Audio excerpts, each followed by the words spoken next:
મારા વાલા પ્રિયો, ઈસુ ખ્રિસ્તના નામમાં હું તમને શુભેચ્છા પાઠવું છું. તમે કેમ છો? સ્વસ્થ છો ને? શું નિરાશ છો? હું પ્રાર્થના કરું છું પરંતુ કશું થતું નથી.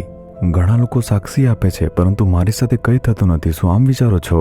શું આ વાક્ય દેખાય છે? પ્રે અન્ટિલ સમથિંગ હેપન્સ. એટલે કે ત્યાં સુધી પ્રાર્થના કરો જ્યાં સુધી કંઈ થાય નહીં.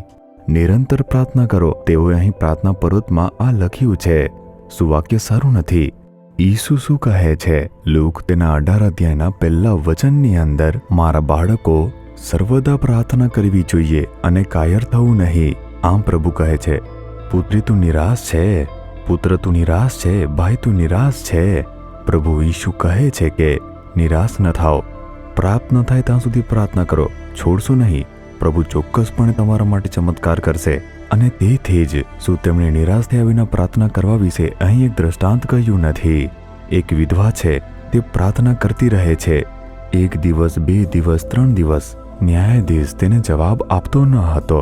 હાર માની નહીં. મને જવાબ ન મળે ત્યાં સુધી હું પ્રાર્થના કરીશ. તેણે તે છોડી ન દીધું. તે ફરી ફરી આવીને પ્રાર્થના કરતી હતી. ન્યાયાધીશને પ્રભુનો ભય બિલકુલ ન હતો. તે લોકોને પ્રેમ કરતો ન હતો. તે એક સ્વાર્થી માણસ હતો. કોઈને ગમે તે કહેવા દો, ભલે સામેવાળું કંઈ પણ બોલતું રહે. તે ક્યારેય અરજીઓનો જવાબ આપતો ન હતો.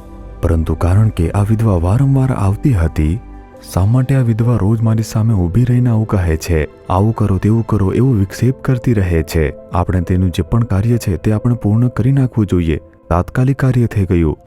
પ્રભુ ઈસુ કહે છે કે જ્યારે તે એક અધર્મી ન્યાયાધીશ વિધવા વારંવાર તેને જ્યારે કહેતી રહે છે ત્યારે તેને ઉત્તર આપી શકે છે. આપણા પ્રભુ પ્રેમાળ છે, તે ન્યાયી છે, તેને લોકો પર દયા છે. જો તમે ઈસુ કહીને પુકારીને બોલાવશો તો તેમની દયા આવશે. શું પ્રાર્થનાનો અસ્વીકાર થશે? તે જવાબ આપ્યા વિના રહેશે નહીં. શું અપેક્ષા રાખે છે કે તમે વધુ પ્રાર્થના કરો? તમારે વધારે પૂછવું જોઈએ. પ્રાર્થનામાં મજબૂત થાઓ. બસ આટલું જ. છોડશો નહીં.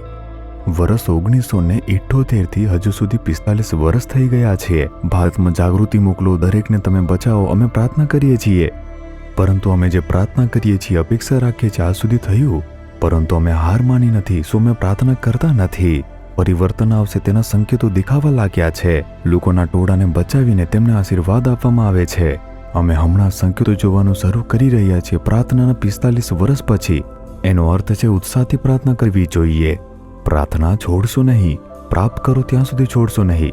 તમે શેના માટે પ્રાર્થના કરો છો? બાળકના ઉદ્ધાર માટે, તમારી દેવાની સમસ્યાઓ છે તેના ઉકેલના માટે, અથવા તમારા ચર્ચ માટે, સેવાની માટે, તમારા ગામને માટે, શહેરના માટે, જાગૃતિ માટે. તમે શેના માટે કરો છો? એવું ન વિચારો કે પ્રાર્થના કરતાની સાથે પરિવર્તન આવશે. જ્યાં સુધી પ્રાપ્ત ન થાય ત્યાં સુધી પ્રાર્થના કરો. એવું જ પ્રભુ કહે છે ને. ખાતરી કરો કે તે ચોક્કસપણે થશે. હું ચમત્કાર જોઈશ. હું હાર માનીશ નહીં. તે આજે પણ બની શકે છે, ખરું ને? તમારી પ્રાર્થનાનો જવાબ આજે મળી શકે છે. કોણ જાણે છે? પરમેશ્વર તમને જોઈ રહ્યા છે. નિરાશ થયા વિના પ્રાર્થના કરો. દરેક સમયે પ્રાર્થના કરો. પ્રાપ્ત ન થાય ત્યાં સુધી કરો. પ્રાર્થના કરતા રહો.